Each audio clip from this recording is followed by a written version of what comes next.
કચ્છ જિલ્લાની જો વાત કરવામાં આવે તો જિલ્લામાં ભરપૂર માત્રામાં ખનિજ સંસાધનો છે, પરંતુ વર્તમાનમાં ક્યાંક તેનો ગેરઉપયોગ થઈ રહ્યો છે તેવા દ્રશ્ય સ્પષ્ટપણે જોવા મળતા હોય છે।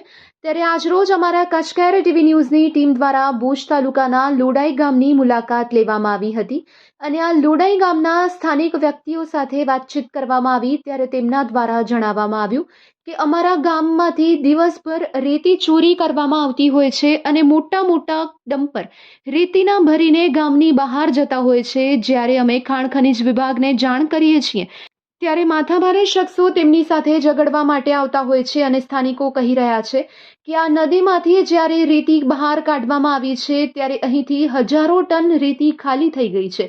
તેના કારણે ત્યાંનું પાણી પણ ખારું થઈ ગયું છે અને તેનાથી ખેડૂતોને ખેતી કરવામાં ભારે મુશ્કેલીનો સામનો કરવો પડતો હોય છે।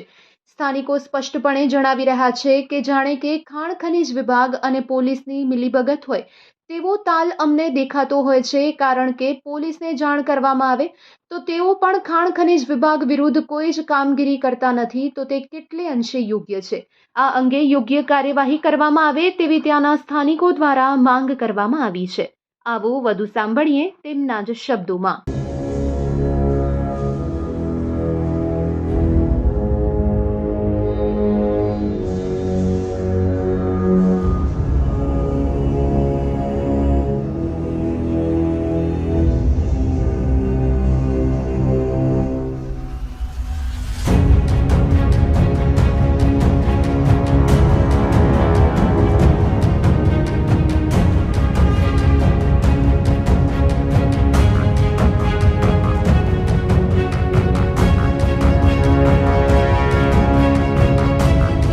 સિદ્ધિક ઉમર ગગડા।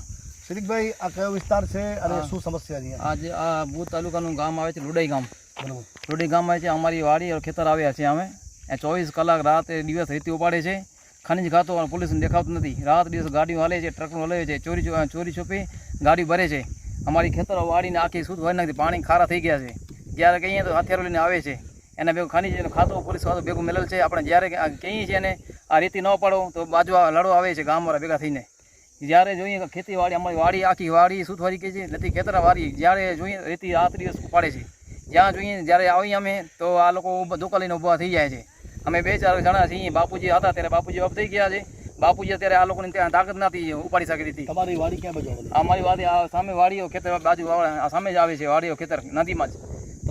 તમારા ખેતરની બાજુમાં નદી જાય છે? આખી રાત્રે ગળી જાય, રાત્રે થાય 1-2 વાગે થાય અને ગામડાને એક આ લોડિયા ગામ, બીજું વનરો ગામ રાત્રે મેલીને આખી રાત રેતી ઉપાડે છે। આખી રાત થાય ને ગાડીઓ ડોલર લઈને ગાડી લઈને ઉપાડે છે। બધી જગ્યાએ ખનિજ ગાડી પકડે છે, પણ આ બાજુ કેને દેખાતી ખનિજારાને આ હર જગ્યાએ ઉપાડે છે, આ નથી ઉપાડતા। બરોબર।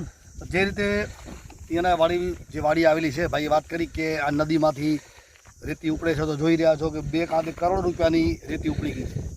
તો ભુજના ખનિજ ખાતાના અધિકારીઓ કેટલા ભ્રષ્ટાચારી છે, 1 થી 2 ટ્રેક્ટરને પકડીને કેસ કરશે, નાના મોટા એકલ દોકલને પકડશે, પણ આ કરોડ રૂપિયાની રેતી આ નદીમાંથી જોડાઈની નદીમાંથી ઉપડી ગઈ છે। અત્યાર સુધી કોઈ પણ જાતની કાર્યવાહી ખનિજ ખાતાના અધિકારી કરી નથી કે હપ્તા લે છે। લોકોને એવું લાગી રહ્યું છે કે 110% હપ્તા લીધા લાગે છે। એનું કારણ છે કે અવડી બધી કરોડ રૂપિયાની રેતી ઉપડી ગઈ હોય હજી સુધી કોઈ અહીંયાથી નદીમાંથી લોડર હોય, ટેલરો છે, ટ્રેક્ટરો કેમ નથી પકડાતા? માત્ર ને માત્ર નાના મોટા કેસ બતાવવા માટે તમે પકડો છો। જે રીતે કુંદરિયામાં રેતી ચોરી થાય છે એ જ રીતે આખી આ લોડાઈની નદી સાફ થઈ ગઈ છે। હજી પણ લાખો નહીં પણ કરોડો રૂપિયાની નદીમાં રેતી છે સામે। આ પણ મોડી રાત્રે ડમ્ફરો ભરાય છે, તો ખનિજ ખાતાના અધિકારી કેમ નથી આવતા? આજુબાજુ વાડી આવેલી છે, વાડી વિસ્તારમાં રેતી ઉપાડવાના કારણે વાડીના પાણી ખારા થઈ ગયા છે। તે છતાંય ખનિજ ખાતાના અધિકારીઓ કોઈ પણ જાતની કાર્યવાહી આ ખનિજ માફિયા ઉપર નથી કરતા, આવું લોકોનું કહેવું છે।